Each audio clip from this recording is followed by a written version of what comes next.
Shout out to my AKs that support the channel. Make sure you guys hit the subscribe button, the notification button.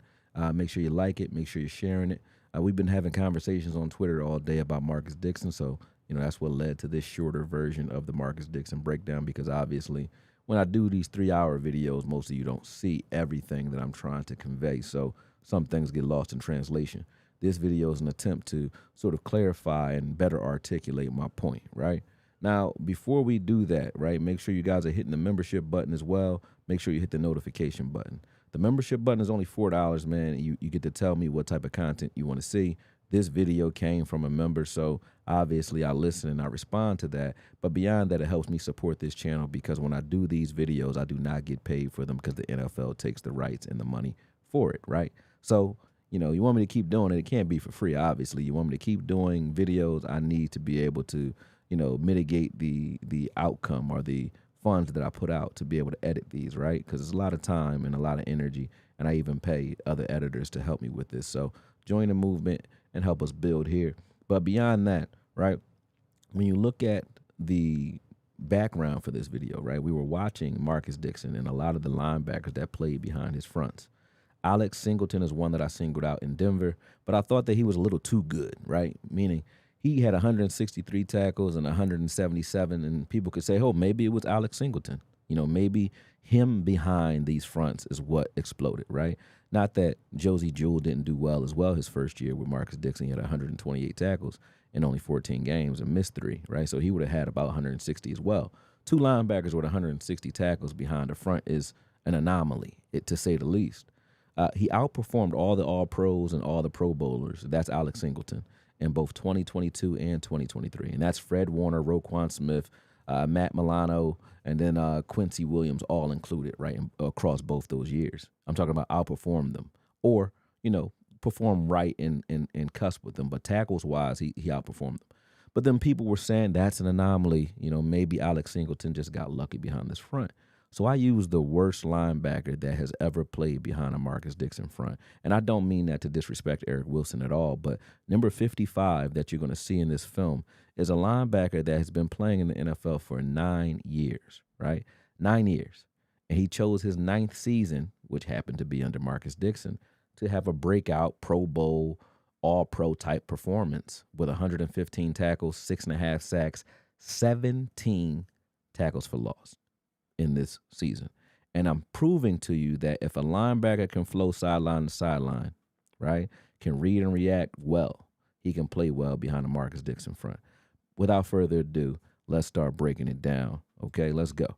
Now, when you look at the beginning, like this first one doesn't help me very much because he blows the tight end up, but why did he wait 9 years to break out? It wasn't because he just suddenly got good.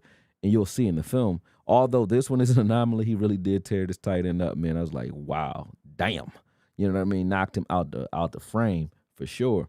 But you look at the fronts in every other snap, you can see the confusion that they cause in the offensive line. Not only does it force an offensive line to bring out their jumbo packages, meaning they only have about 2 in coverage, and there's 5 in coverage and 2 outrunning routes, meaning there's 5 on 2 in coverage. There's nowhere to go with the ball. It makes the quarterback hold the ball a little longer. You get coverage sacks, and it allows your guys up front to work on whoever's in front of them, whatever blocking assignment is coming their way. Beyond that, you can see how the spacing in his fronts forces a running back to have to stay front side here. Now, do you see any block shedding there from Eric Wilson? And I want you guys to pay attention to that. Count how many times he makes a tackle without having to really shed a block or without really having to deal with anybody. Even on his pass rushes when he's sacking, so on in this film, and I use this footage and the Detroit footage, but just look at what he's doing. He doesn't have to really deal with anybody. Now, when you look at this front, now Van Ginkel drops in coverage, leaving 88 to block nobody.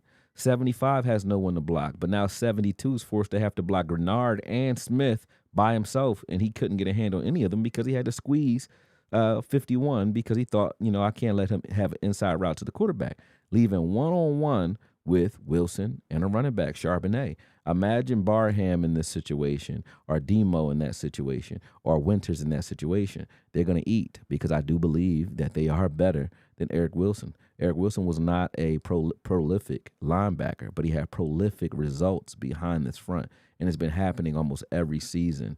Not almost. Every season over the last 4 years, Marcus Dixon had made these guys, the linebackers anyway, look great behind him, right? Now, in coverage, obviously, you have to be able to cover in space because you will get, caught in mismatches in this front. But, I mean, most of our linebackers can hold their own. But even then, the coverages that they were running, I know he's not a secondary coach, but the coverages that they were running behind it were forcing quarterbacks to hold the ball a little longer with nowhere to go, which made it so that those pockets were getting collapsed a lot more effectively. You can see the results. It wasn't like Sam Darnold, did something wrong there. He had a good pocket, just nowhere to go with the ball fast enough. And that kept happening to him. If you hear any barking, that's my dogs in the background. I got a bunch of puppies, so just ignore it if you can. But it is what it is. They're in the studio. I can't leave them. They're pups. You know what I mean? But either way, what you see here, again, they mug the A gap right here, which slides the protection or forces them to pinch inside, leaving Van Ginkel outside, right? You wonder why Van Ginkel suddenly became an all-pro?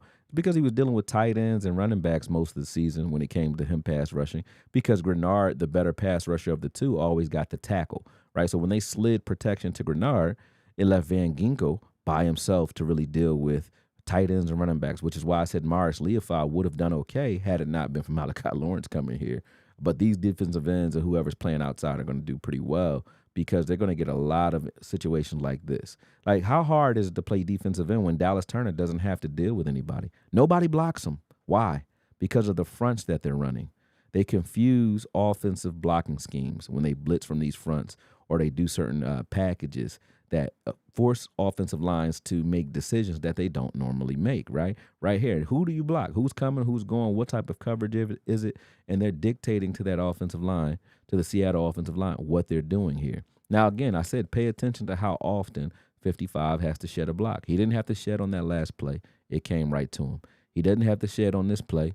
He ran right through. There's no one blocking him because of the spacing. They didn't get a chance to get a hand on him. So when you have linebackers that are able to shoot gaps and get in the backfield and cause chaos the way you see him doing it here, and he's not even stout at the point of attack. You can see how hard it is for him to bring guys down, but he's getting a hell of a lot of tackles because he's just getting there and wrapping guys up, and it's looking good because this scheme allows you to just read and react. You don't have to do the tough stuff, which is like shed blocks or bench press 350-pound guys that are running full speed at you.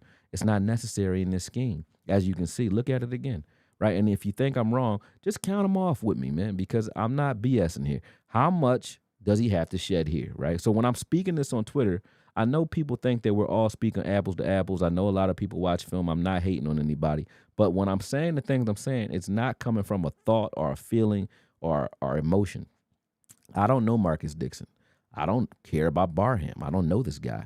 I don't know Winters. But I do know that this scheme has produced results if you look at the patterns, and that's all I'm paying attention to. It's not about what I want. It's about what I see, and I've been sitting here for the better part of 200 hours probably over the last 2-3 months watching this, right? And watching it. So I'm pretty sure I've watched more than most of the analysts and most of the reporters that are talking like I don't know what I'm talking about. I don't have a problem with them saying, hey, I'm a YouTuber. That's great. That's no problem. But I'm watching it. I know you guys aren't. And when you do watch it, not in any ego, no energy, none of that, just watch and see the results. This is a guy who played in the NFL for 9 seasons and has never done much of anything other than 2017, where he recorded about 122 tackles, right? Other than that, he's done nothing in the league, right? Not much. He's been a backup.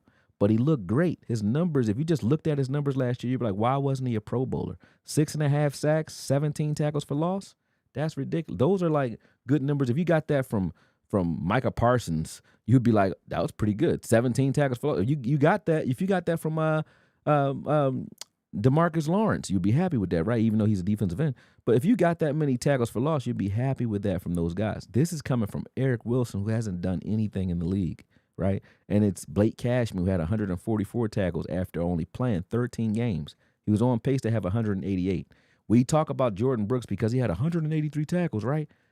Blake Cashman, do you think that he's on Jordan Brooks' level? I don't. But he was about to surpass Jordan Brooks if he didn't miss 4 games. And that's because of the scheme.